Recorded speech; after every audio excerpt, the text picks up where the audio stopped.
الله وبركاته. الحمد لله رب العالمين، والصلاة والسلام على أشرف الأنبياء والمرسلين، نحمده ونستعين ونستغفره، فإن أصدق الحديث كتاب الله، وخير الهدي هدي محمد صلى الله عليه وسلم، وشر الأمور محدثاتها، وكل محدثة بدعة، وكل بدعة ضلالة، وكل ضلالة في النار. وقال رب اشرح لي صدري ويسر لي أمري واحلل عقدة من لساني يفقهوا قولي. InsyaAllah pada malam ini kita nak bincang hadis yang ke-9, teks hadis 9. Wa an Abi Bakrah Nufai ibn al-Harith al-Thaqafi radhiyallahu anhu أن النبي صلى الله عليه وسلم قال إذا التقى المسلمان بسيفيهما فالقاتل والمقتول في النار قلت يا رسول الله هذا القاتل فما بال المقتول قال إنه كان حريصا على قتل صاحبه متفق عليه. Dari Abi Bakrah yaitu Nufai bin Harith al-Thaqafi radhiyallahu anhu, bahawasanya Nabi sallallahu alaihi wasallam bersabda, apabila dua orang muslim saling berhadapan dengan membawa pedang masing-masing dengan maksud ingin berbunuh-bunuhan, maka yang membunuh dan yang terbunuh itu semuanya masuk neraka. Saya bertanya, kata sahabat tadilah, kata sahabat tadi Abi Bakrah, saya bertanya, pembunuh patutlah masuk neraka, tetapi bagaimana pula orang yang terbunuh boleh masuk neraka? Jadi kita boleh fahamlah kalau hak bunuh itu pembunuh itu, tapi bagaimana pula orang yang terbunuh boleh masuk neraka, yakni mangsa bunuh itu juga masuk neraka. Rasulullah sallallahu alaihi wasallam menjawab, kerana sesungguhnya orang yang terbunuh itu juga ingin sekali hendak membunuh kawannya. Muttafaq alaih, hadis riwayat Bukhari Muslim. Jadi sebelum kita bincang hadis, saya nak sebut pengenalan ringkas sahabat. Kerana ini pertama kali kita jumpa ni dalam urutan hadis ini pertama kali. Siapa Abi Bakrah itu? Ini secara ringkasnya. Abi Bakrah iaitu nama dia sebenarnya Nufai bin Harith, dipanggil juga Nufai bin Masruh. Itu nama ni sahabat besar ni. Ini sahabat besar ni. Abi Bakrah tu kunyah dia lah. Kunyah dia. Nama dia sebenarnya Nufai bin Harith, ataupun ada juga disebut Nufai bin Masruh. Beliau telah lari dari kepungan puak Taif di Bakrah, tertinggal tu, dan dia pergi kepada Nabi, lari daripada kepungan puak Taif, dan dia lari pergi kepada Nabi sallallahu alaihi wasallam dan masuk Islam melalui baginda sallallahu alaihi wasallam. Cerita ni berlaku ketika Nabi pergi berdakwah di Taif. Cerita ni dia masuk Islam ketika Nabi pergi berdakwah di Taif. Abi Bakrah ini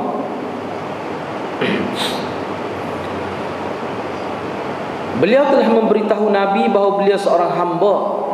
Lalu baginda sallallahu alaihi wasallam memerdekakannya dan mengkunyahkannya dengan Abu Bakrah.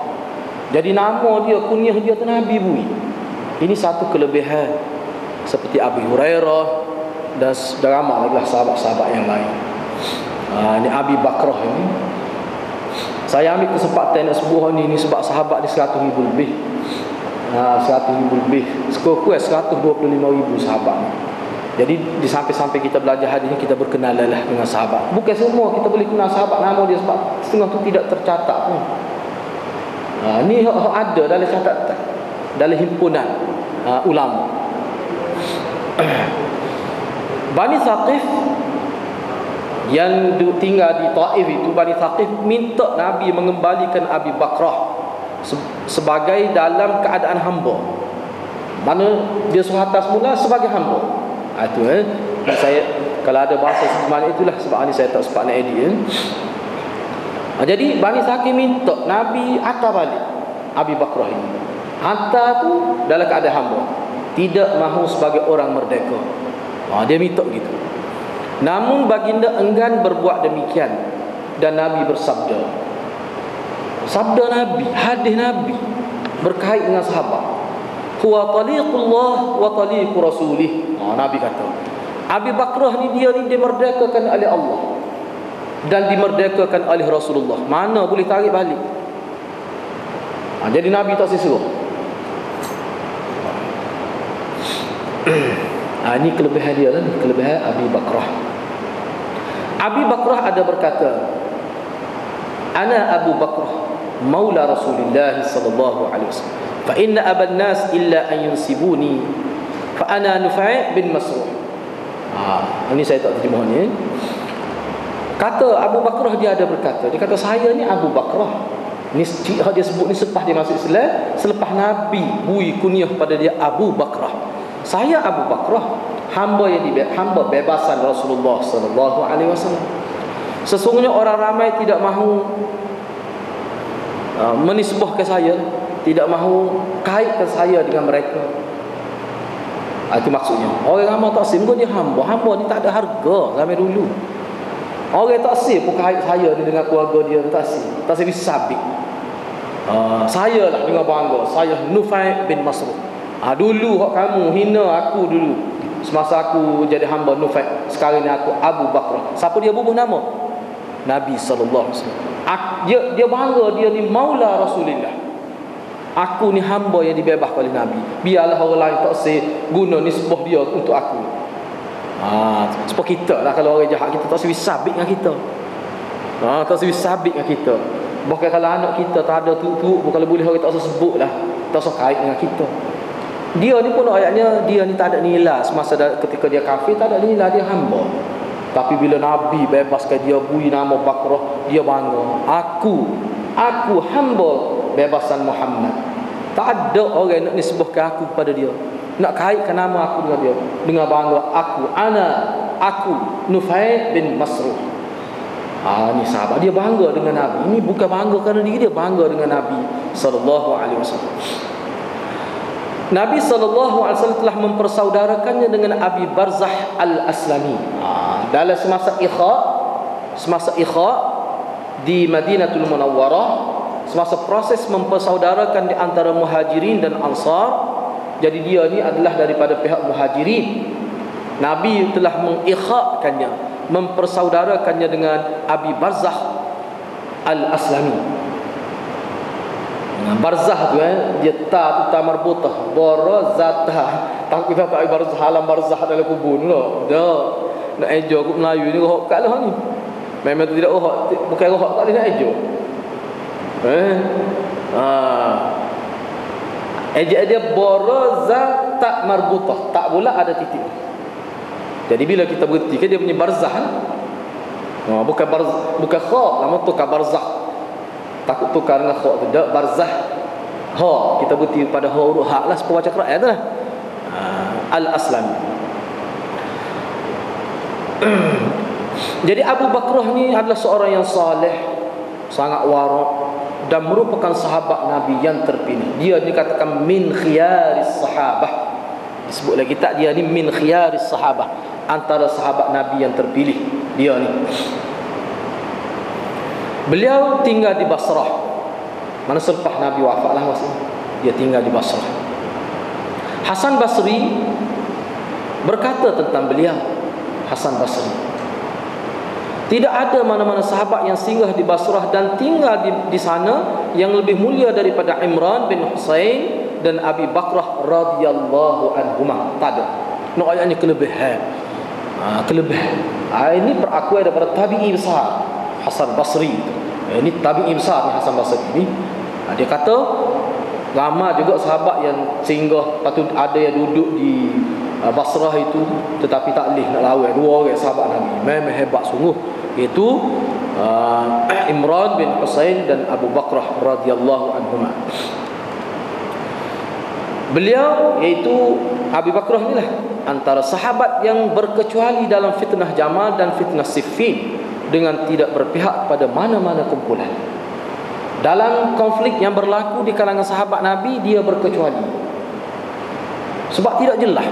Sebab itulah kalau hadirat puati dalam kitab dia panggil fitnatul Jamal dengan fitnatul Siffin. Dia tidak panggil perang Jamal, dia panggil fitnah. Sebab ulama sebenarnya tidak nak perang puasa. Tidak nak perang. Sebab perang sama Islam ni tak boleh. Dia tak boleh perang sama Islam kecuali dengan hak, dengan sebenar. Kita akan bincanglah selepas ni tu. Jadi saya guna hak asal biasa yang digemari oleh ulama bila sebut tentang sahabat, dia panggil fitnah. Siapa dia yang buat fitnah? Ada lah dia buat fitnah tu. Jadi dalam fitnah Jamal dan fitnah Siffin, dia ni tidak berpihak, antara sahabat yang tidak berpihak lah. Dia berkecuali. Tidak berpihak balik Muawiyah, tidak berpihak balik Sayyidina Ali. Seorang yang kuat beribadat sampai ke akhir hayat dia, ni terkenal antara sahabat yang kuat ibadat dia. Dia meriwayatkan hadis sejumlah 130 hadis. Dia meriwayat sejumlah 130 hadis. Banyak tu, 130 tu banyak tu. Setengah-setengah sahabat, ada sahabat sehadis ya riwayat. Dia ni 132 hadis. Abi Bakrah Nufai. Beliau wafat di Basrah pada tahun 51 Hijrah. Ada setengah ulama kata tahun 52 Hijrah. Ada kata 51, ada setengah kata 52 Hijrah. Sebelum wafat, beliau telah berpesan agar jenazahnya disembahyangkan oleh Abu Barzah Al-Aslami tadi.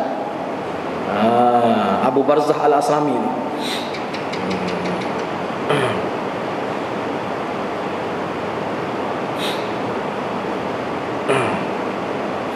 Mana adik-beradik saudara dia, saudara adik-beradik yang dipersaudarakan oleh Nabi tadi. Dia ni orang golongan Ansar. Abu Barzah Al-Aslami ni, dia ni Ansar lah, dari kabilah Aslam. Aslami itu nisbah pada kabilah dia, kabilah Aslam. Dia ni pokok Ansar. Dia ni adik-beradik yang dipersaudarakan. Yang kena ingat adalah, kalau kita tengok dalam sejarah peringkat awal dia dipersaudara, kita boleh terima saka. Ada disebut dalam ahli ulama peringkat awal lah, sampai peringkat tu. Selepas tu turun tentang ayat saka tak lihat. Saka ni khusus untuk qarabah, ada pertalian darah sahaja. Peringkat awal boleh, memang boleh. Sebelum tu ayat faraid itu memang boleh. Ada disebut gitu. Baik, sekarang ni kita nak tengok pedoman dan pengajaran. Sebab terus kita pergi pada pedoman dan pengajaran, sebab dalam ni saya kira masuk dalam ni belakang lah fakta-fakta yang kita nak bincang. Jadi pedoman dan pengajaran daripada hadis ini. Melalui hadis yang ke-9 ini, Nabi SAW melarang memerangi orang Islam dan menghunuskan senjata ke arah mereka, dan menetapkan bahawa membunuh seseorang Muslim tanpa hak adalah sebesar-besar dosa di sisi Allah Subhanahu Wa Taala. Membunuh ini adalah sebesar-besar dosa, sehingga Abdullah ibnu Mas'ud ada disebut dalam kitab kenyataan dia. Dia kata bunuh ni antara walaupun kita kata sesal lah, walaupun jumhur tidak kata begitu. Dia kata kalau bunuh, walaupun kawan tu bertobat, walaupun kawan tu bayar dia, kalau dia tidak dijatuhkan hukuman kisas lah. Kecuali kalau kisah tu sesal lah. Katakanlah keluarga dia maaf, keluarga si mangsa kena bunuh maaf misalnya. Lepas tu pembunuh itu bayar dia kan, misalnya 100,000 ke dia bayar. Apakah dia terlepas daripada perbicaraan mahkamah Allah? Tak. Mengikut Abdullah ibn Mas'ud, dia akan dibicara semula, kecuali dia kena hukum kisas. Sebab apa? Sebab ni masalah nyawa, dia tak boleh buat sebuah harta. Sebab kata kita curi barang kan, bila anak beranak bayar balik ataupun ganti barang yang seumpama, tu memanglah selesailah tu. Tapi ni dah, sebab ni masalah nyawa, kawan tu mati, dia kena masuk mahkamah Allah di hari akhirat. Jadi ada juga ulama yang setuju tu, tapi bukan pendapat jumhur tu. Besar dosa membunuh ni. Okey, baik. Dalam hadis ni kalau kita perhati dalam hadis ni,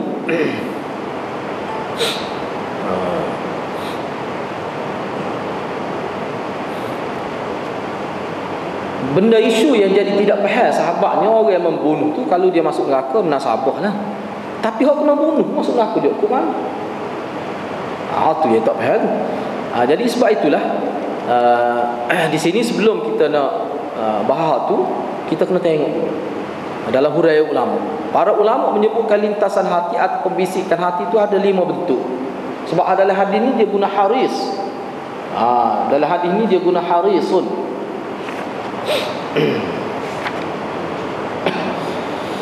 innahu kana harisan ala qatl sahibi. Dia tu haris ni nak lah. Nak Allah kata.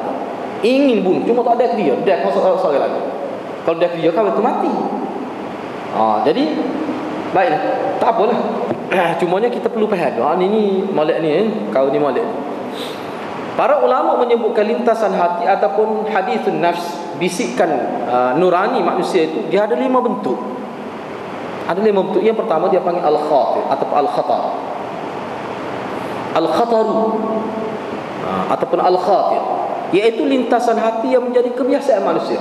Kalau kita telitah, duduk saja tidak niat pun dia mari telitah, tanpa dibuat-buat. Tak ada lah kata telitah tu kerana sebab dorongan-dorongan tertentu sebelum ini. Tak ada. Saja-saja telitah dalam bentuk yang ringan. Benda tu dia telitah sesuatu, lepas tu hilang begitu. Itu dia panggil khatar dalam bahasa Arab. Ni macam-macam ni. Orang alim pun mari. Misal sebagai contoh lah, telitah nak kau itu, telitah nak macam-macam ke telitah. Tu telitah biasa. Dia panggil khatar. Yang kedua dia panggil al-mail, lintasan hati yang lebih berat. Kalau kita panggil cenderung, rasa cenderung hati, itu lintasan hati tu. Dia panggil hadisun nafs juga tu, tapi dia lebih berat daripada khatar. Yang ketiga dia panggil alham, lintasan yang lebih merupakan keinginan yang agak mendesak. Berat. Hak ni siapa kalau tak boleh ke dia jadi sedih. Waktu Nabi suruh doa tu, hammi wal hazan itu. Hammi inilah, jauhkanlah daripada ham dan hazan. Benda dia ham ni benda hak tak boleh lagi. Hazan ni sedih kerana benda yang terlepas. Benda ada dah misalnya kereta hilang, sedih, itu panggil hazan. Tapi ham ni benda tak boleh lagi. Tapi nak benda tu tiba-tiba tak boleh, dia panggil hammun. Dia ini bentuk lintasan hati belaka. Ini bentuk lintasan hati belaka. Lintasan pertama, saya sebut gitu lah. Lintasan hati yang pertama kan, hak kita kata khatar tadi ataupun khatir. Dan yang kedua iaitu al-mail, tidak dicatat sebagai dosa. Kalau ada hak tu tidak dikira dosa tu. Walaupun terlintah tu benda dosa, tidak dikira dosa mengikut ulama. Buat terlintah manusia, terlintah berzina, na'udzubillah. Tengok perempuan cantik terlintah macam mana. Benda tu tak sengaja pun. Lepas tu dia boleh hilang, istighfar hilang, gitu lah. Benda ni orang alim pun boleh berlaku terlintah lagu ni. Tak dosa tu, tidak dicatat sebagai dosa. Begitu juga lintasan ketiga, ham tadi, tapi lebih berat. Kadang-kadang teringat, jadi teringat, tu lebih berat lah. Nak tu lintasan ketiga. Namun mengikut ulama, jika lintasan ketiga iaitu alhamu itu disusui oleh azam, keinginan yang kuat, fa iza azamta fatawakkal, niat nekat. Azam ni kita terjemah dalam bahasa Melayu nekat. Tapi kalau asalnya ham, tiba-tiba dia jadi naik ke peringkat azam, memang nekat nak buat, dan dia jelmakan tertinggal, dan dia jelmakan dalam tindakan yang nyata, dia buat sungguh, maka ianya akan dianggap sebagai dosa. Adalah asalnya ham. Lepas tu dia nekat, jadi nekat nak buat, lepas tu dia buat sungguh, baru jadi dosa. Semata-mata ham, dia tidak dosa. Tetapi ulama-ulama yang buat kajian tentang jiwa manusia sebut ham ini, walaupun kita kata dia tidak dosa, tetapi dia mengganggu kerja kita, dia mengganggu urusan kita. Sebab tu Nabi suruh doa supaya jangan mari. Jangan-jangan kalau mari seorang bahaya tu, boleh jadi otak kita jadi tak boleh berfikir dengan tidak berkualiti minda kita. Sebab terlalu banyak ham, sedih kerana tak dapat hal. Kalau hazan tu sedih kerana terlepas yang sudah ada. Gitu. Ini adalah pendapat muhakkik di kalangan ahli fiqh. Ahli fiqh di kalangan ahli tahqiq, muhakkik, dia kata gitulah. Yang memperhalusi, ahli tahqiq mana? Ahli fiqh yang memperhalusi masalah ni, dia kata hak tu tak dosa. Tapi kalau pergi sampai pekat jadi azam dan dia jelmakan dalam bentuk tindakan yang nyata, maka hak tu memang jadi dosa lah. Tubik keluar, tubik dalam anggota zahir. Tak boleh. Ketiga-tiga bahagian ini tidak melalui niat atau disengajakan. Ini tidak niat. Tidak seperti qasak, seperti kita nak kemarin, memang ni niat qasak. niat tu. Ni tak dia mari tiba-tiba. Ni ketiga-tiga tadi kita sebut sebagai khatib ataupun khatab, mail dan alham tu. Ni dia tidak melalui niat secara sedar, secara sengaja, tidak. Penting faham ni, baru kita boleh faham hadis tu. Kalau Nabi sebut siapa niat tu jadi niat lagu mana? Ni yang penting kita faham 5 bentuk ni. Yang keempat, al-qasdu. Menjadi ta'rif niat dalam setengah-setengah aliran, setengah-setengah ulama di kalangan Syafi'i lah. Dia kata al-qasdu muqtarinan bil fi'li. Jalan al-qasdu itu qasad, niat dengan sengaja, maksud untuk melakukan sesuatu dan ianya bukan sekadar lintasan biasa. Qasad memang niat sengaja. Kalau kita sebut hadirkan niat tu, nak menggambarkan niat dengan sengaja lah tu. Hadirkan niat kan, itu maknanya nak gambarkan lintasan dalam hati tu dibuat dengan sengaja. Dia panggil qasad lagu tu. Kalau bahasa kita panggil qasad lah. Qasad. Bunuh dengan qasad, bunuh dengan ghairu am, tidak qasad. Ini bukan sekadar lintasan biasa. Ni memang niat. Ni niatnya. Yang kelima, dia panggil al-azmu. Dalam ayat Quran sebut fa idza azamta fatawakkal 'ala Allah. Azam, iaitu niat untuk melakukan sesuatu dan dizahirkan dalam bentuk perbuatan yang nyata. Lintasan keempat dan kelima memang jelas akan dikira sebagai dosa, kerana mana-mana perbuatan melalui lintasan ini adalah dikira dengan niat. Jadi ni azam ni niat untuk melakukan sesuatu dan dizahirkan dalam bentuk perbuatan yang nyata. Jadi lintasan keempat iaitu al-qasdu dan kelima iaitu al-azmu ni memang jelas akan dikira sebagai dosa, kerana mana-mana perbuatan yang melalui lintasan ini adalah dikira dengan niat lah. Memang niat lah tu, dikira dengan niat. Hal tu yang maksud innamal a'malu binniyat ni. Kalau kita bincang hadis pertama kan, setiap amalan itu dikira dosa ataupun dengan niat ni, dia masuk qasad dan azam.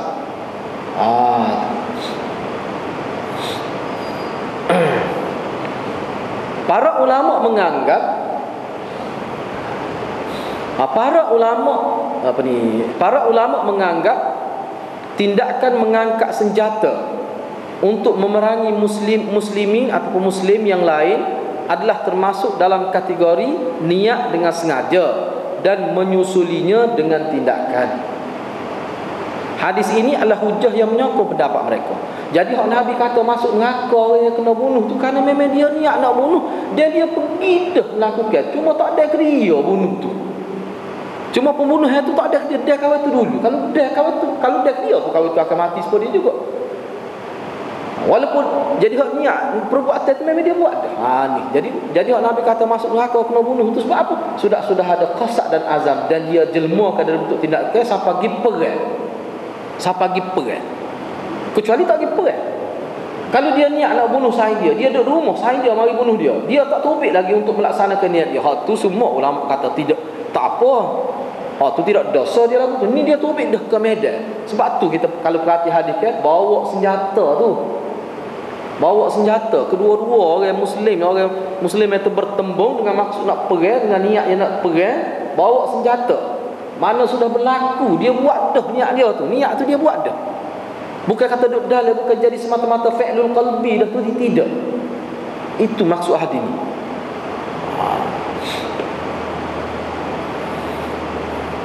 Jadi siapa akak senjata tu, tu kira termasuk dalam qasdu wal azmu. Lepas tu dia buktikan dalam bentuk kenyataan memang dia buat sungguh. Okey, baik. Namun hal ni, kenyataan ni hukum mana pun ulama sebut lah. Sini saya tidak masuk. Hukum mana pun ulama sebut. Ulama sebut bahawa kalau dia ada qasad dan azam tu, dia tak sempat lagi nak buat. Sebab ni dia buat dah, dia pergi perang, buat dah lalu. Cuma tak ada bunuh ya. Ni katakanlah kita ambil contoh yang sama. Katakanlah dia niat nak bunuh sahih dia pun begitu juga. Cuma dia tak sempat, tak tobik. Dia kata esok lagi bunuh sahih dia. Misal dia niat siap dengan senjata apa, cuma tak bawa lagi, tak keluar lagi. Tiba-tiba sahih dia mari bunuh dia atas rumah dia. Dia tak tobik lagi, cuma ada dalam hati saja. Tu tak serupa dengan ni. Ni kedua-dua tobik dah ni. Tu pergi dah nak bunuh tu. Kedua-dua. Tu yang dikira sebagai dia mati masuk neraka belakang. Masuk neraka ni. Nah, apa maksud dia tu? Apakah bila dia katakanlah bila dia bunuh orang ataupun dia kena bunuh dalam konteks niat dia dan azam dia tadi dia masuk neraka tu? Apa maksud dia masuk neraka selalu ke tidak? Nak ayatnya potensi membunuh ni boleh membawa ke dalam neraka. Sebab dia tidak syirik. Dia pun tidak kata halal bunuh darah orang Islam tanpa sebenar. Dia tidak kata halal, tak ada jelas dalam hadis ni. Sebab tu ulama kata hak ni nak ayatnya potensi membunuh ni memang neraka besar sangat. Nak ayatnya besarnya kesalahan membunuh itu. Boleh jadi kalau dia ni sangat banyak jasa kepada orang Islam, dia pemimpin besar misalnya, katalah dia bunuh orang, boleh jadi dosa bunuh dia tidak sebesar pahala dia. Boleh jadi dia masuk Islam, boleh jadi ulama kata. Maknanya semata-mata bunuh ni secara mutlak masuk neraka lalu? Tidak. Mengikut ulama. Tetapi hadis ayat ni bahawa besarnya membunuh ni potensi dia sangat besar sehingga boleh masuk neraka selalu. Dia akan mengatasi kelebihan-kelebihan pahala-pahala yang ada. Boleh jadi juga gitu. Dia tentu masuk neraka kita confirm, tak boleh kita nak harap kebaikannya adalah syirik. Sebab dalam agama kita manusia ni kalau dia buat jahat setara mana, sebesar mana, sebanyak mana kejahatan dia buat selagi tidak ada rasa syirik, dia tetap boleh masuk syurga. Tapi masuk neraka dululah. Sebab dia banyak dosa asal tidak ada syirik. Yang kedua, kita katakanlah seorang itu mati dalam keadaan jahat, teruklah kita boleh berdoa kepada dia. Sebab apa? Dia orang Islam lagi. Kita boleh doa. Kita boleh doa kepada dia. Doa istighfar kepada dia. Minta keampunan bagi pihak dia dengan Allah. Kita minta dengan Allah bagi pihak dia. Boleh? Memang dalam hadis begitu banyak. Boleh. Yang ketiga, kita boleh mengharapkan, katakanlah seseorang Muslim itu sama ada ayah kita ke siapa kata mati dalam keadaan berkelumai dengan dosa. Tentu dia tak taubat, mati dalam keadaan tak semaya. Tapi tak jelas dia kata semaya tu tidak wajib. Semaya tu wajib macam, tapi dia tak semaya. Bolehkah kita mengharapkan Allah mengampuni dia? Boleh. Doa tu boleh, patut mengharapkan tu boleh. Sebab apa? Tak ada syirik. Yang keempat, mengikut ulama lagi, ni kemungkinan lah, tapi boleh lah. Hak sana harap akan berlaku ke tidak Allah akan hapuskan dosa dia? Ada sebut dalam hadis. Kalau Allah nak, Allah akan hapuskan. Jadi kalau Allah nak, Allah akan hapuskan dosa dia. Dosa mana? Tidak termasuk dosa syirik. Syirik tak. Sebab Allah sebut Allah tidak akan maaf. Hak dalam hadis ku apa saya tengok ada ni dalam kitab kita ni. Hak riwayat wa mahahallahu. Sebut begitu lafaz dia. Allah akan hapuskan. Hak tu hapuskan dalam keadaan seorang itu tidak bertaubat. Allah akan hapuskan tu. Hak tu dosa yang tidak syirik. Sebab tu syirik ni kena beringat benar. Sebab Allah tidak berkompromi dengan musyrik itu. Itu kena beringat.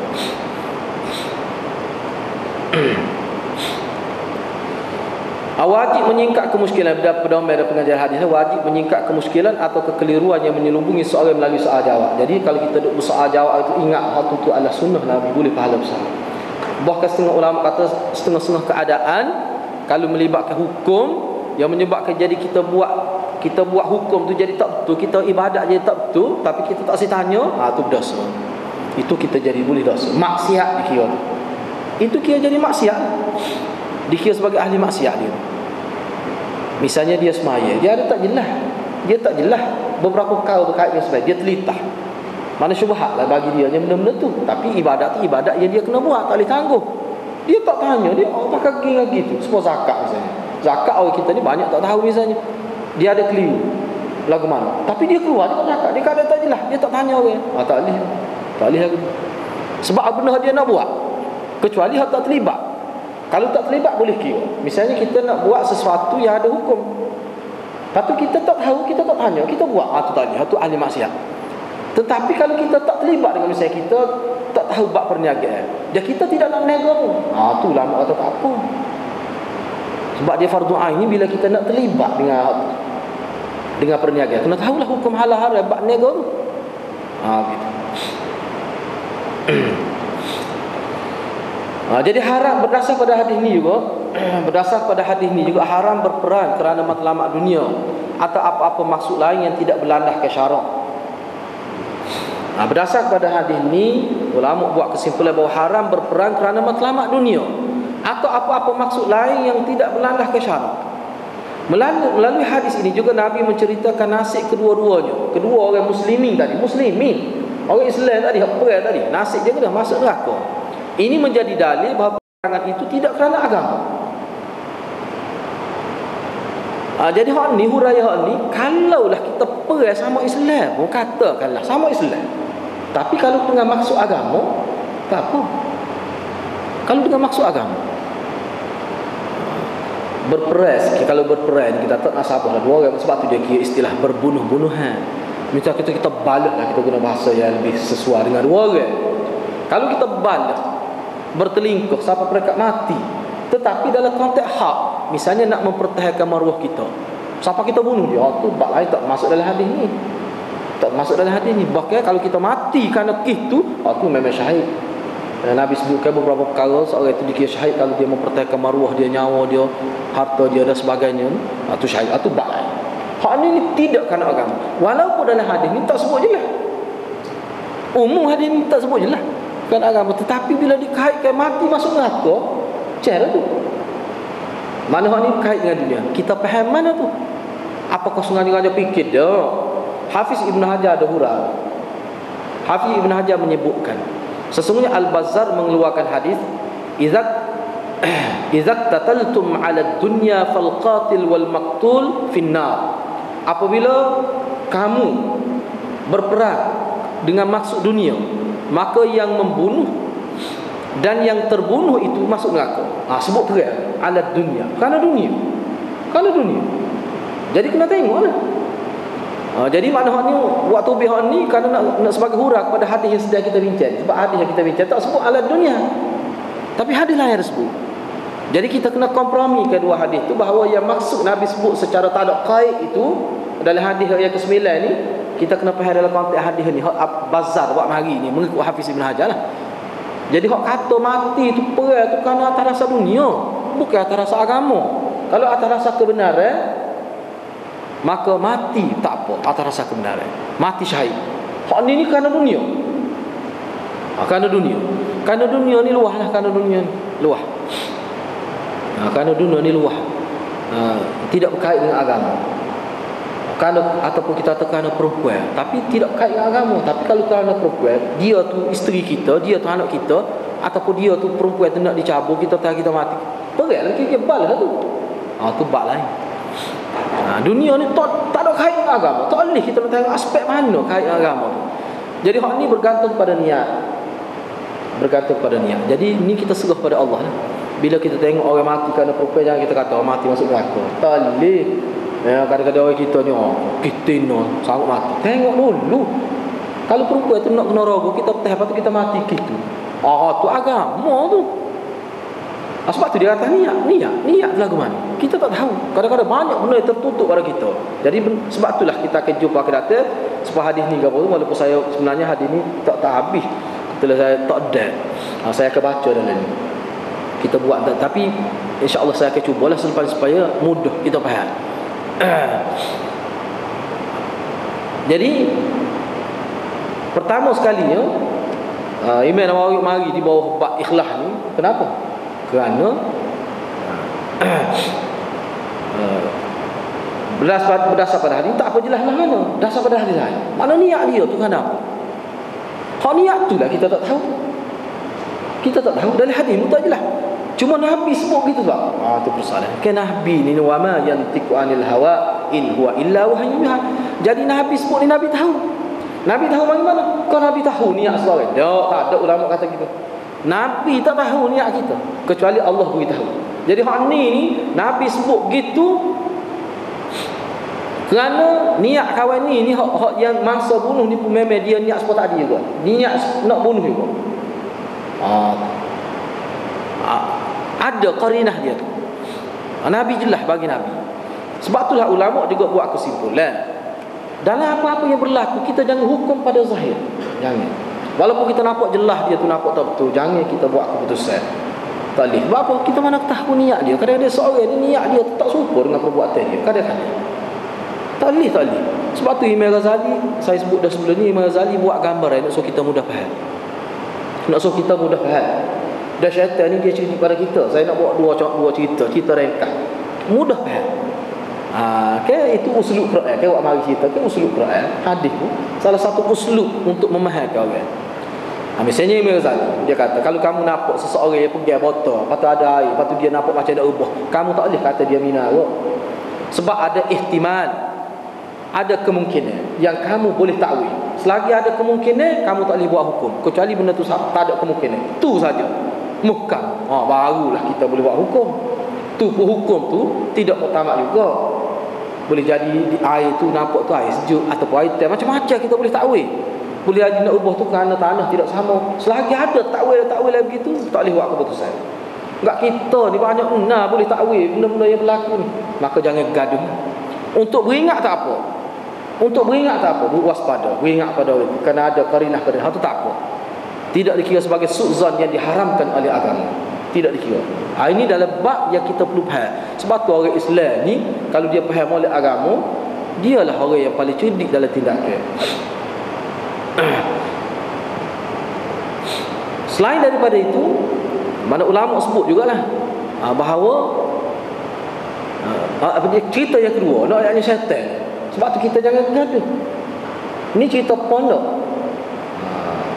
Maulana lah cerita tu masa saya belajar dengan dia. Ada cerita dua orang saing baik benar lah. Cerita sungguh molek, kita kena ingat benar. Dua orang baik benar. Satu kali dia duduk padai, duduk buah tu. Jadi nampak seorang duduk tengah padai, panggil dia. Panggil tak tahu panggil mana, mula kedua-dua ni tak kenal itu. Jadi saing baik ni kata, dia. Mu kenal ke? Aku tak kenal. Kau ni tak kenal lah. Dia buat temu gila, tanya, panggil gitu tu, apa yang dia naknya. Jadi dua orang ni seorang je. Seorang tu duduk tengok. Bila kawan tu pergi, siapa tempat seorang tu yang dia tidak kenal tu, dia kata kepada hak pergi nak jumpa dia tu lah. Hak dia panggil ni kata. Dia kata asal belacan udah bagi. Asal belacan udah bagi kau dia panggil. Udah bagilah, udah ada hal tu. Udah ke dia tahu panggil udah bagi juga asalnya begitulah. Asal belacan tu udah bagi. Tu je dia pergi. Jadi kawan ni pun ni panggil, nampak senior tu pun nak ayat asal belacan udah bagi. Dia pun mana pula kawan tu pergi. Dia pergi jumpa saya. Saya dia bertanya, kawan tu ayat apa? Aku pun boleh juga. Aku sampai ke dia kata asal belacan udah bagi. Jadi saya dia jenis hang itu dia kata ayat molek tak susu lah dia. Balok gitu tengok. Jadi guru saya kata rupanya syaitan dia nak pelago saya baik. Nak pelago orang kan benda lagu tu, sebab tu kita jangan itu minta biar kita jadi hang dalam.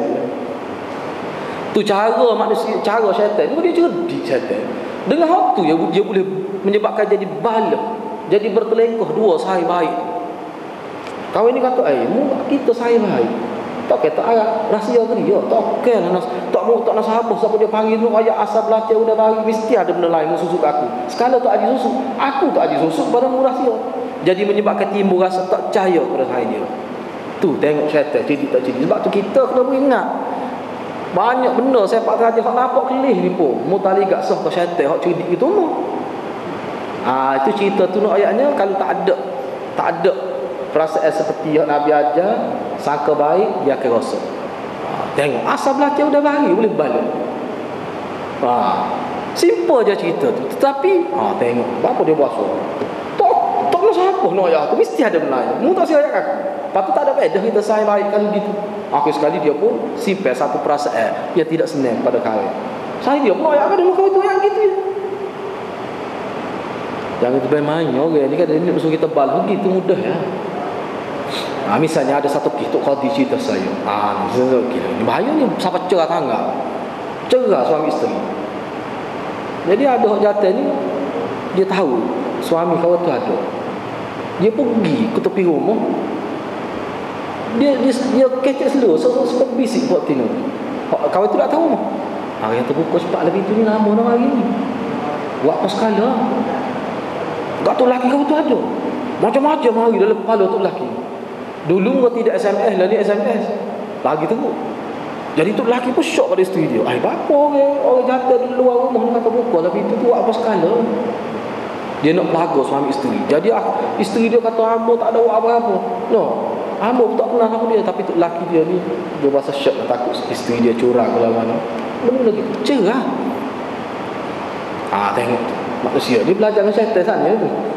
Boleh jadi begitu. Kena ingat. Jadi sebab apa saya sebut begitu? Hati. Masalah hati lah. Jadi hati ni perlu dijaga. Itu salah satu jaga hati ke, dia jangan ada su'zon. Kalau su'zon banyak sangat, benda tak jelas kita buat sepadilah tak boleh. Bahaya lah.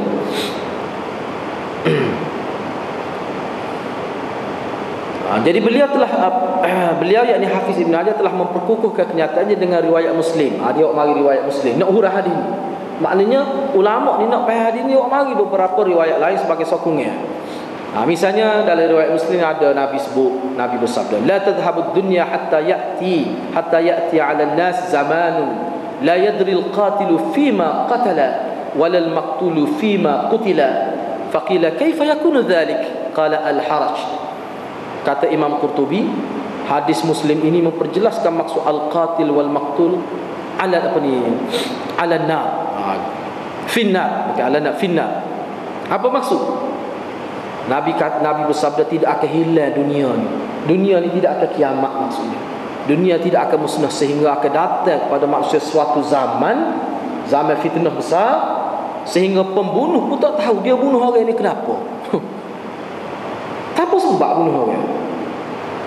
Orang pembunuh pun tak tahu. Fima untuk apa? Qatala, dia berbunuh, dia bunuh, dia perang untuk apa? Tak tahu, tak ada sebab apa. Sama ada ulama kata tak ada sebab ataupun bukan kerana sebab yang munasabah.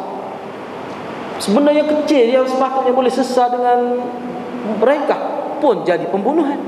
Ni satu zaman akan berlaku gitu. Maknanya daripada hadis ni nak boleh berlaku kiamat, kita terpaksa melalui zaman ini. Boleh jadi zaman kita ataupun zaman akan datang, wallahu alam. Dan orang yang dibunuh juga tidak diketahui kenapa dia dibunuh. Orang yang kena bunuh pun tak tahu apa orang bunuh dia. Orang pun tak tahu apa bunuh. Kalau ni ke banyak kes berlaku, tak tahu motif apa bunuh. Lah ni banyak dah berlaku dunia sekarang. Berlaku pembunuhan, tetapi polis, secidik-cidik polis yang khusus dalam bidang tu pun tak boleh nak cari punca motif pembunuhan. Akhir sekali kes tu tutup. Tak sekira lah kalau dia motif dia bukan dia tutup kes, dia tutup motif itu bab lain. Kalau dia tutup motif tu bab lain, ni tutup kes ni kerana tak jumpa cari motif pembunuhan. Fima qutila. Sebab apa dibunuh? Maka ditanya Nabi, bagaimana boleh terjadi gitu? Nabi kata al-haraj.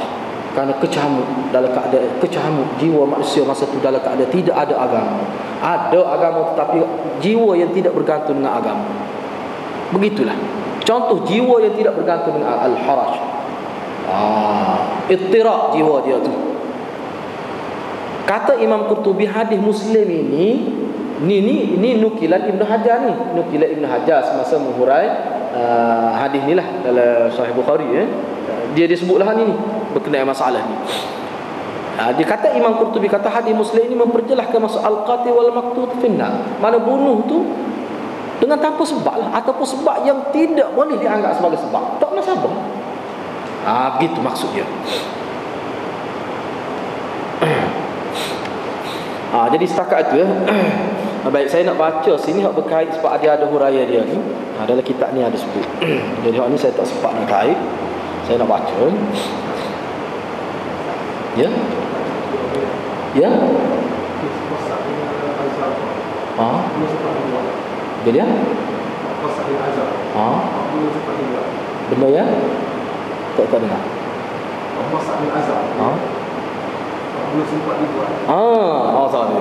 Jadi ulama ada sebut. Jadi hak qasak dengan azam tadi katakanlah dia tak sempat nak buat, semua ulama kata tidak dikira dosa juga. Kalau tak sempat nak buat sebab azam ni ikut tarikh ulama juga ni. Maknanya nekat. Kadang-kadang dia tak buat lagi. Tetapi hak ni qasak dengan azam sini kalau mengikut ulama, mana dia niat nak buat dan dia buat. Itu maksudnya. Sebab ni sebenarnya dia buat. Sebab tu ulama berselisih pendapat ni. Ada ulama kata hak ni dia buat. Buat ni bukan bermakna bunuh. Gib perang, gib tetok.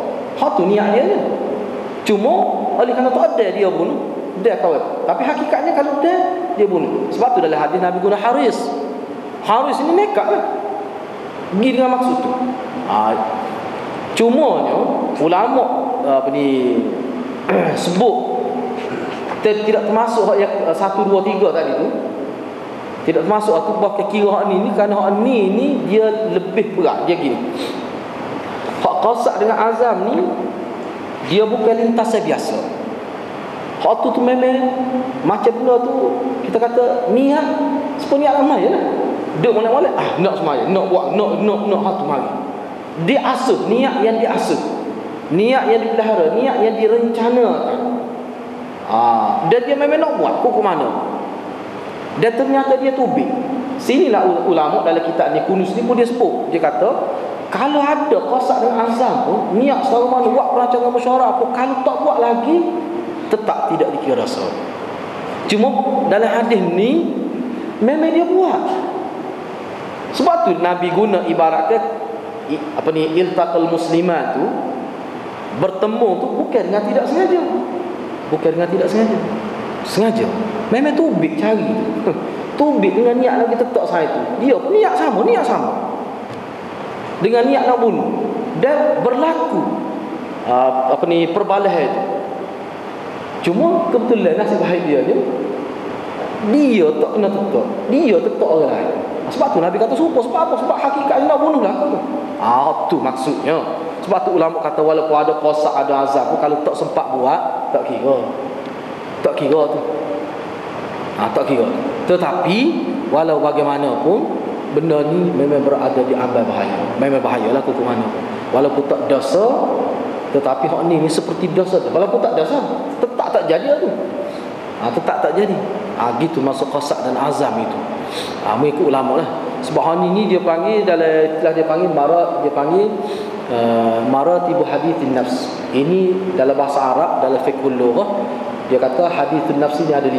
Ni kalau kita tengok dalam kitab-kitab yang menyebut tentang hati manusia, dia sebut ni.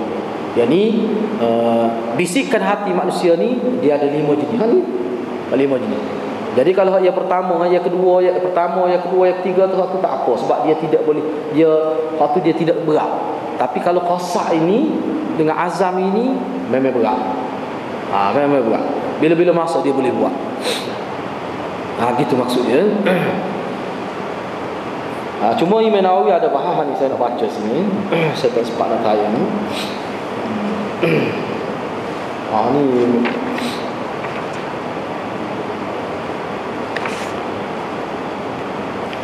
Ini komentar Imam Nawawi. Sebab dia kait dengan sahabat. Sebab sahabat ke banyak juga berlaku pembunuhan. Takut kita muskil nak letak dalam posisi mana sahabat. Dia ada sebut sini. Saya nak baca sikit ni.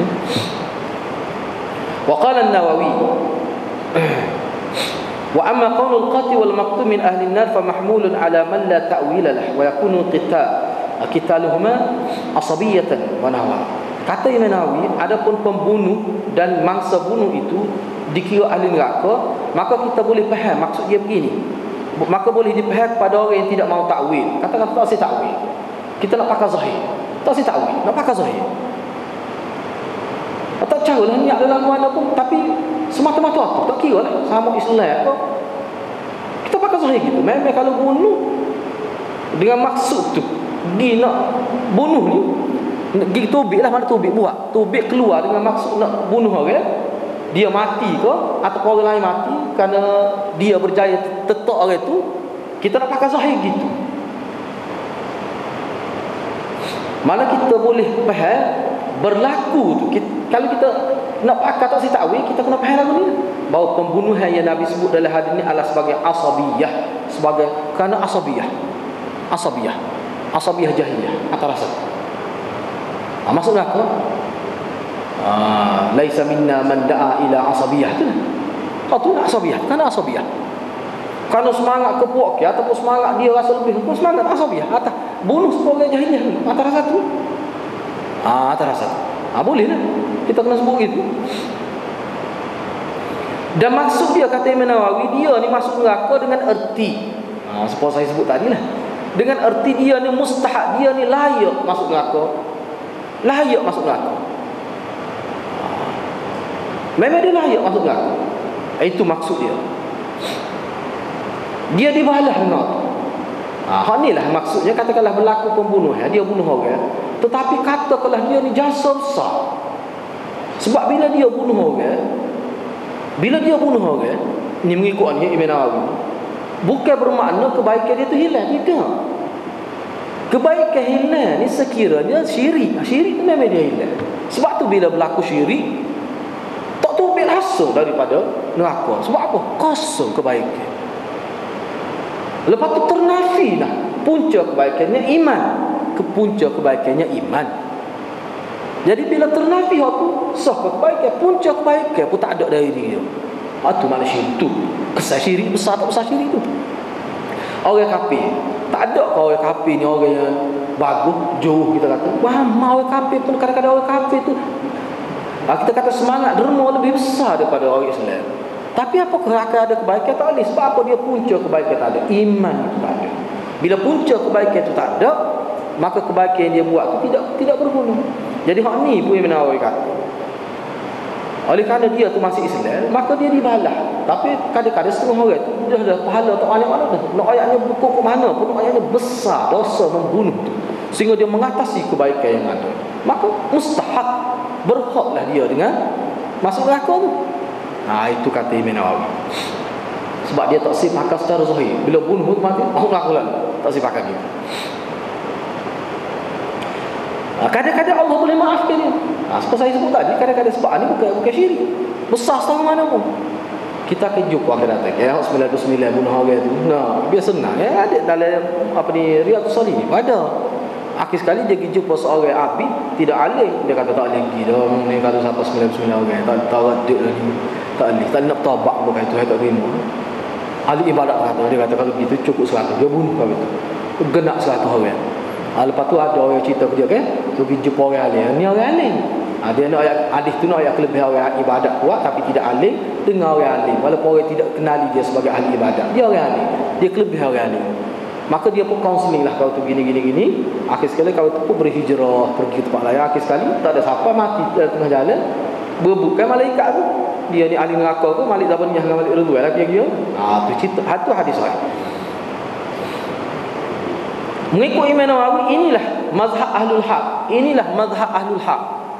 Mazhab ahlul haq sekiranya seorang itu dia tidak melakukan syirik, tetap ada kebaikan pada dia. Sebab tu besar sangat syirik.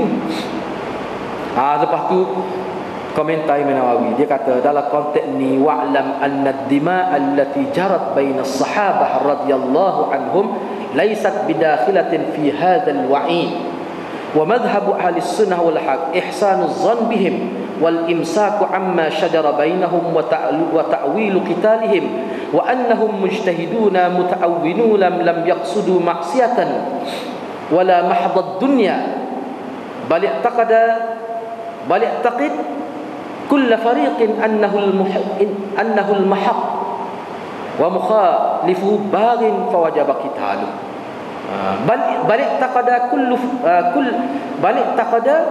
kull fariqin annahu al-mahaq wa mukhalifu annahu al-haq wa mukhalifu baghin fawajaba qitalu. Kata Imam Nawawi, ketahuilah kata Imam Nawawi, bahawa darah yang ditumpahkan, darah yang tumpah di kalangan sahabat kerana peperangan tidak termasuk dalam janji buruk ancaman neraka dalam hadis ini, tak termasuk, kata Imam Nawawi. Hadis ni kita tak boleh pakai untuk peperangan yang berlaku di zaman Nabi. Sebab apa? Tak boleh. Tak berkait dengan sahabat hadis ni. Sahabat ni ramai mati dalam peperangan Siffin ni. Abdullah ibn Zubair ramai mati perang dengan Hajjaj. Dia pun mati. Sampai sebelah 1/3 runtuh Kaabah kena menjani.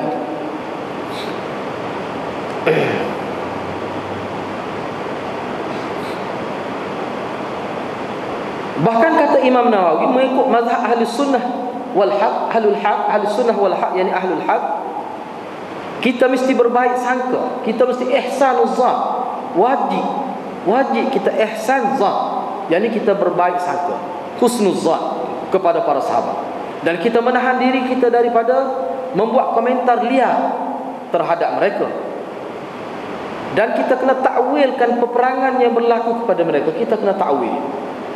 Seperti ni banyak takwil saya sebut Imam Ghazali. Banyak takwil dia. Cukup banyak hadirat ni ingat peperangan zaman sahabat ni kalau kita tengok dalam sejarah ya. Macam-macam sebut. Macam-macam sebut sebab dia tu. Betul ke nak perang? Misalnya cerita pembunuhan Saidina Husain di Karbala tu. Betul ke Yazid? Tentera Yazid betul ke? Banyak lagi kenyataan dalam sirah, dalam sejarah yang kata dia tu pergi tu nak tolong. Apa yang tak pakar tu? Syiah kufur ni mari bunuh.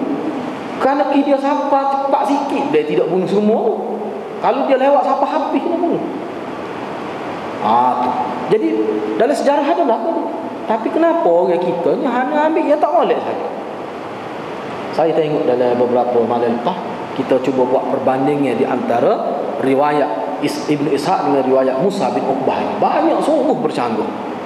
Banyak bercanggah. Riwayat Musa bin Uqbah dengan riwayat Ibn Ishaq hidup sezaman. Ulama kata Musa bin Uqbah ni siqah. Apa lebih baik bukan Ibn Ishaq. Jadi benar-benar gitu. Terlalu banyak ihtimal. Kata Imam Nawawi. Sesungguhnya para sahabat itu mereka berijtihad dan mereka mentakwilkan tindakan mereka itu, dan mereka tidak bermaksud untuk melakukan maksiat kepada Allah. Dan bukan peperangan itu semata-mata dunia, asasnya niat tidak. Dalam kitab Syiah sendiri ada sebut Sayyidina Ali kata tentera yang mati berpihak pada Muawiyah adalah syahid, tentera mati oleh aku adalah syahid. Marah kemana Syiah? Mana dalam kepala Sayyidina Ali kita nampak Sayyidina Ali pun faham punca peperangan ini adalah kerana pihak yang tiga. Pihak yang tiga. Sebab tu Imam Nawawi bertegah ni. Kalau kita tidak jelas orang boleh kata lah ni, orang kata dah. Tengok sahabat, tak ada kira apa yang kira kuasa. Sahabat dia kata tu doktor benar tu PhD dalam bidang agama. Mari Syamah di Kelantan kata sahabat Muawiyah ni jadi gila dunia. Nak dunia perang kerana dunia gila kuasa. Boleh kata pada Muawiyah lagu tu. Sebab tu penting. Sebab tu Imam Nawawi masa bincang ni dia sebut kita kena faham, takut tersalah pula. Memang guru-guru sekolah bila kita kecek dengan dia dah dia kata orang-orang jahat setengah-setengah jahat pun tidak sampai berkat perang kat senjata ni, sahabat perang kat senjata ni. Teruk tu setahun tu. Siapa pun kat balah tiga bunuh ketemu teruk tu. Dia akan beri sangka buruk pada sahabat. Dia kita kena ingat kalau 2-3 orang tak apa ni ramai beribu-ribu sebelah-belah tu. Nak kontrol, nak jaga lah ke mana. Saya nak baca sini ni sebab Imam Nawawi kata hak ni perlu kita faham, takut jadi baca hadis terfitnah sahabat. Ni Imam Nawawi sebut. Kadang-kadang kita baca hadis kita nampak buruk sahabat kita baca hadis. Sebab tu dia tekan ni. Tak termasuk dalam hadis ni. Tak termasuk, tak berkait sikit apa cerita sahabat. Bahkan kata Imam Nawawi lagi, masing-masing sahabat tu daripada kedua-dua belah pihak tu, mereka i'tiqad, mereka yakin bahawa masing-masing puak di kalangan mereka, lawan mereka tu sebenarnya masing-masing mereka itu berada di atas kebenaran. Muawiyah dia yakin dia benar. Sahabat hak berpihak pada Muawiyah dia yakin Muawiyah benar. Dia yakin tindakan berpihak pada yang benar itu benar. Hak Sayyidina Ali pun gitu juga. Gitu. Jadi orang yang lawan dia tu adalah baghi, penderhaka. Maka wajib kita peranginya supaya ia kembali kepada perintah Allah. Masing-masing ijtihad gitu. Dan setiap mereka tu benar. Dan ada di kalangan mereka benar dalam ijtihad mereka. Dan ada di kalangan mereka yang tersalah dalam ijtihad mereka. Yang tersalah itu ma'dzuran fil khata'. Mereka dimaafkan kerana tersalah itu. Apa kalau orang lain boleh ijtihad, keadaan ijtihad ni yang dibuat pada orang lain yang tidak sahabat, kalau dia tersalah ijtihad dalam bab apa? Bab hukum yang kita nak bawa jumpa Tuhan tu, hukum ni ibadat yang kita buat nak jumpa Tuhan. Orang lain Imam Syafi'i, kalau dia tersalah dalam ijtihad, tak berdosa dia. Sahabat lebih besar lagi daripada Imam Syafi'i. Sahabat lebih besar lagi daripada ahli-ahli ijtihad ni. Lepas tu dia tak layak berijtihad. Orang yang ngaji direct dengan Nabi, tiba-tiba kita kata dia tidak layak berijtihad. Kenapa? Sebab tu Imam Nawawi kata tak masuk akal benda tu. Sahabat yang lebih layak berijtihad je.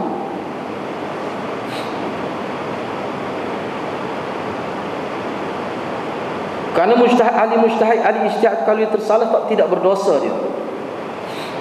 Begitulah maksudnya. Inilah mazhab Ahlussunnah wal Jamaah. Dan kita kena ingat, dia kata, ini pesan dari Imam Nawawi, kita kena ingat. Kita kena ingat ni. Dia anak baru semalam duk tengok dalam beberapa buah kitab. Dia rupanya dia ada kitab. Ada kitab At-Tariq ila al-Waladis Salih. Cara bagaimana nak anak soleh. Nak anak jadi soleh, bagaimana cara dia. Dia kemukakan usul tarbiyah.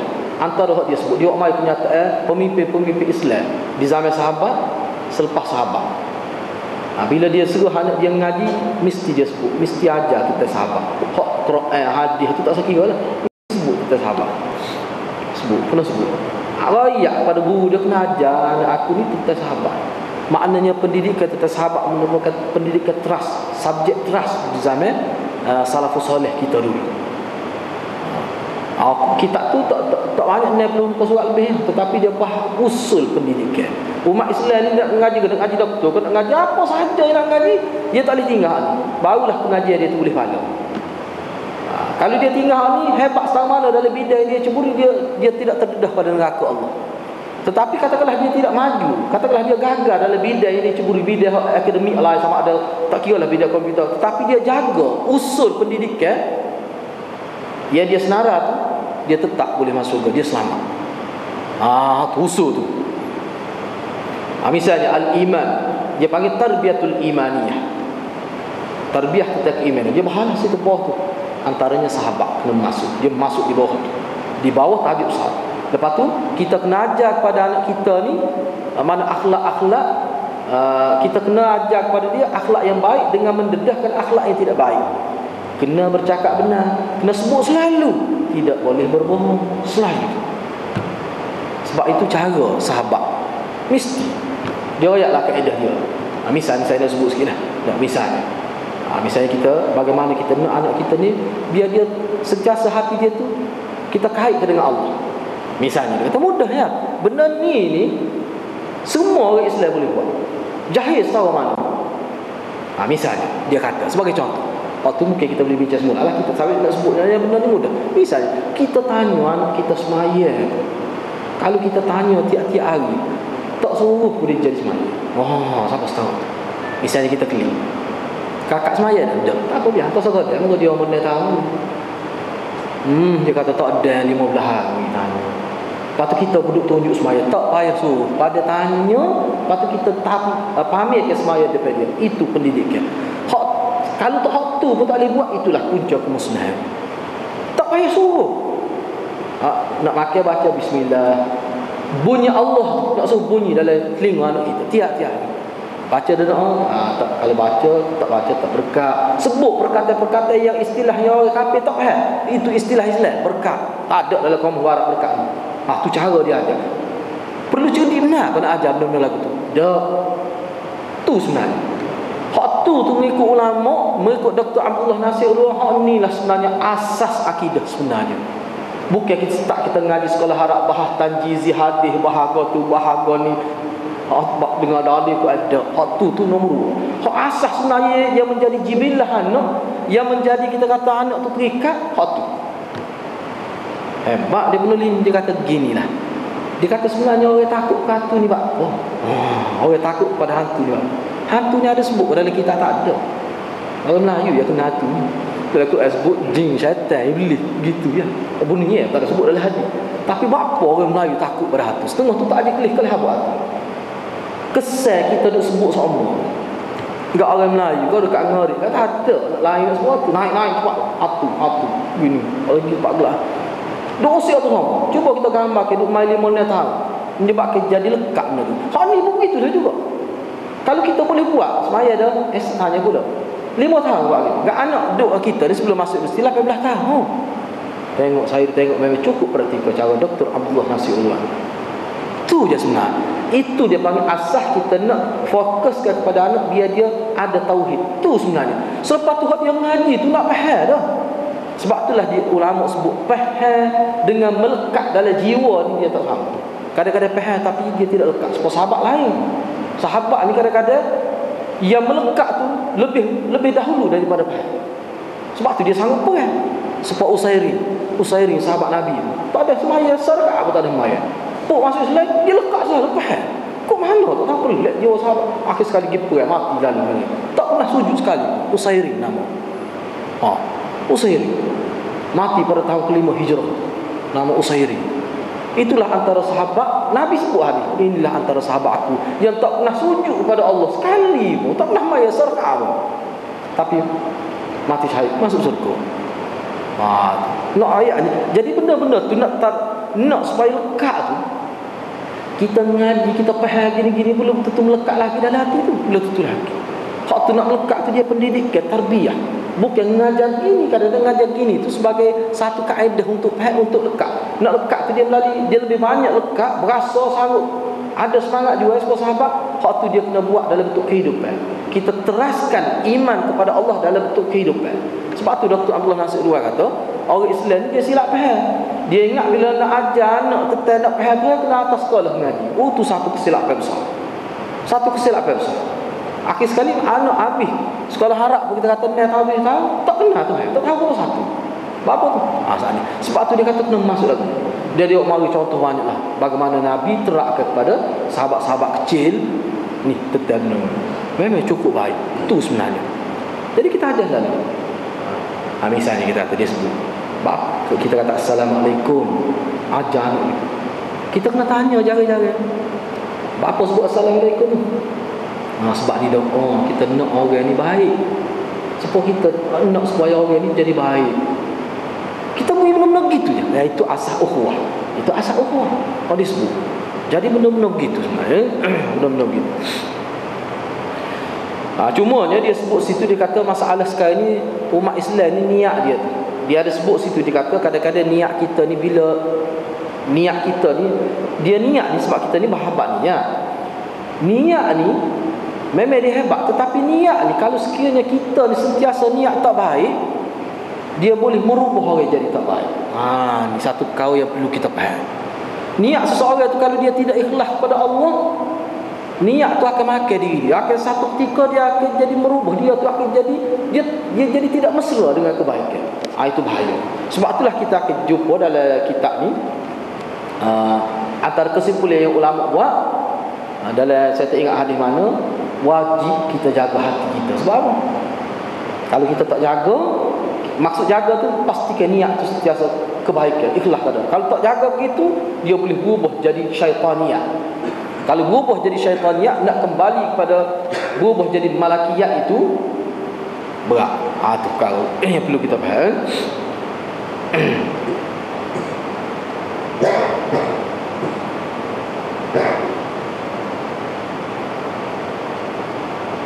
Saya nak sebut ni maklumat penting juga. Hafiz Ibn Hajar ada komentar juga. Sebab dia kata kena beringat benar lah. Sebab tu dia kata penting tahu ni. Bila faham pura hadis ni, kena tahu ni. Berkait dengan sahabat ni. Sebab ni melibatkan peperangan. Dia katakan alladhina tawaqqafu 'anil kitab fil jamal wa siffin aqalla 'adadan min alladhina qatalu. Kena ingat dia kata. Sebab Hafiz Ibn Hajar ni dia tulis satu kitab khusus lah berkenaan dengan sahabat, Al-Isabah fi Tamyiz as-Sahabah. Dia kata, dia sebut. Tapi hal ni dia sebut dalam syarah dia Fathul Bari. Dia kata sebenarnya kalau kita kira sahabat-sahabat yang berperang, sama ada dalam peperangan Jamal atau peperangan Siffin, kalau kita nak banding nisbah antara sahabat yang bertawakuf, yang berkecuali, yang tidak perang, terlalu sedikit bilangan yang bertawakuf. Sahabat yang tidak berpihak pada Sayyidina Ali, yang tidak berpihak pada, tapi menjadi penonton lah, duduk istighfar, duduk minta aku, duduk nasihat. Dia sahabat ni tawakuh dia lagu mana tawakuh? Kenapa? Tawakuh dia pergi jumpa Muawiyah, pergi nasihat, pergi jumpa Sayyidina Ali, tulis semaya, jerit, duduk doa saya malam, tak jadi puan. Tu tawakuh dia, bukan duduk senyap, duduk main golf, tidak. Tidak lagu tu. Hak tawakuh ni jerit tak berhenti. Pergi jumpa Sayyidina Ali, ayat gini macam-macam dia sebut nak pujuk tersebut. Lepas tu duk doa tu, duk istighfar, duk bincang di masjid, nu hak tawakuf. Bilangan yang bertawakuf tu mengikut Ibn Hajar terlalu sedikit, tapi yang terlibat itu hak majoritinya. Hak majoriti yang terlibat. Tu kata Hafiz Ibn Hajar. Jadi kita kena faham tu dia kata. Jadi gitulah. Jadi hadis ni insya-Allah saya sebab banyak sebenarnya fakta yang saya tak sempat nak catat sini. Cuma saya tulis ni supaya mudah hati-hadirat ambil sebab banyak sangat kita tengok benda-benda yang baru lah pada kita. Jadi insya-Allah kita akan sambung semula perbincangan dan insya-Allah saya akan cubalah untuk manfaatkan benda ni supaya dalam bentuk bertulis supaya hadirat lebih mana segar lagi lah belajar hadis. Banyak lagi perkara yang kita boleh sebut insya-Allah yang berkait dengan ini supaya kita lebih faham. Terima kasih setakat itulah, wabillahi taufiq hidayah. Assalamualaikum warahmatullahi wabarakatuh.